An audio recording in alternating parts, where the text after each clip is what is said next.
Значи ние сутрин ставаме, пием кафе и влизаме в оранжериите. Започваме да си говорим с цветята. Цветето доставя едно удоволствие на човек, дава му една радост, която няма нещо на света, което това да ти го даде. То ти отпуска душата. Съответно, ти като му говориш и то ти се отблагодарява. И това е една магия такава.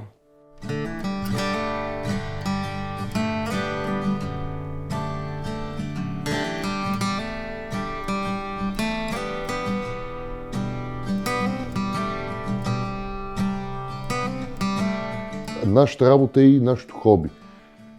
Тъй като веднъж започнал да работиш с цветя, оттърване няма. Нали, колкото и така да звучи, аз съм все пак мъж.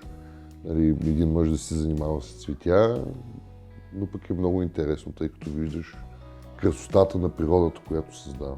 И също така виждаш и своя краен резултат от труда, усилията, който си вложил в това цвете. Как се присъединихте вие към този поминък семейен на вашия съпруг? Ами аз се занимавах с цветя също, но работих по магазините. Правих букети, аранжировки. От общи познати и от самия бранш се запознахме и така. Лека по лека от магазините останах в къщи, което също много ми харесва, но е по-различно от това, което съм правила с години. Но си е краста, аз бих го нарекла краста. Ако ме накарат да отида и да започна някаква друга работа, защото аз по образование съм педагог по изобразително изкуство, не ми е вече толкова на сърце преподаването, а цветята. И снахата, и внука, всички вървим в тая посока.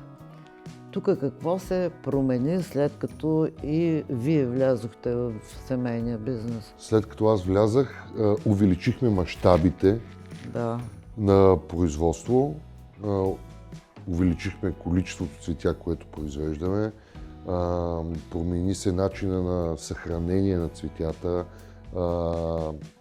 започнахме да използваме препарати, които удължават живота на цветята и всякакви такива.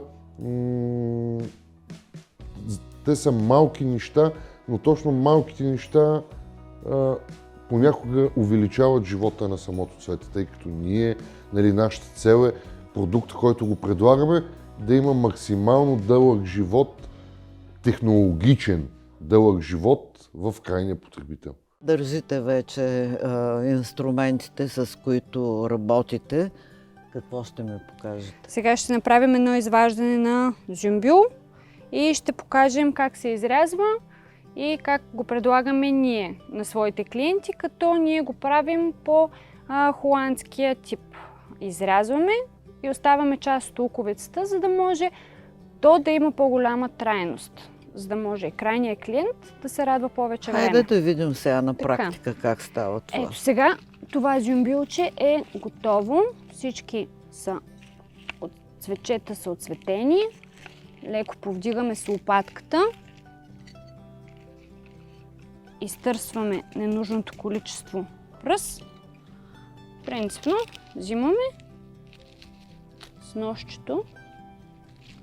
Изрязваме 4-те страни на луковицата. Отдолу може да почистим леко. И така се слага във вазата, така ли? Да. Благодаря. С част от листата. Да, то много трудоемко. Как се справяте? С желание. И упоритост. То и време трябва.